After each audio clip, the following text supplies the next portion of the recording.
Hello मित्रों, हूँ ने मारो मित्र अत्यारे जई रह्या छीए इस्कॉन ब्रिज क्रॉस रोड ने वाग्या छे रातना 10:30 वाग्या। અને જ્યારે અમે રસ્તામાં નીકળ્યા ત્યારે ટ્રાફિક પણ બહુ હતું અને ટ્રાફિક અમને બહુ લાગ્યું છે, પણ ચાલ્યું, કંઈ વાંધો ન આવ્યો. તો બી અમે ટાઈમસર અમારી જગ્યાએ પહોંચી ગયા અને ફાઇનલી અમે 11 વાગે અમારી જગ્યાએ પહોંચી ગયા ઇસ્કોન બ્રિજ ક્રોસ રોડ પર. અને સૌથી ઇમ્પોર્ટન્ટ હતું તો અમારા ભાઈનું કુલર હતું, જે ખાસ ઇમ્પોર્ટન્ટ હતું, એટલે એને બહુ ધ્યાન રાખવામાં આવેલું છે. અને આ છે મારા મિત્રો. રસ્તા પર જોયું એક પછી એક બધી બસ નીકળવા માંડી, પણ સારું કે અમારી બસ છે ને બહુ લેટ હતી અને અમને બહુ રાહ જોડાવી પડી. બસને આવતા હજી અડધી કલાકની વાર હતી. સારું એમ થયું કે ચાલો ને ગપ્પા મારીએ અને ટાઈમ લાગે.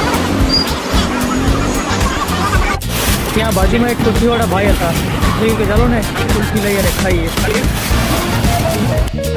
તો ફાઇનલી મિત્રો મારા ભાઈબંધની બસ આવી ગઈ અને પછી મારા મિત્રના જે સામાન હતો તે ગાડીની બસમાં પેક કરાવી પછી અમે ત્યાંથી નીકળી ગયા. તો મેં મારા ભાઈબંધને બસમાં બેસાડીને તેને અલવિદા કર્યા અને ભાઈબંધ જતો રહ્યો.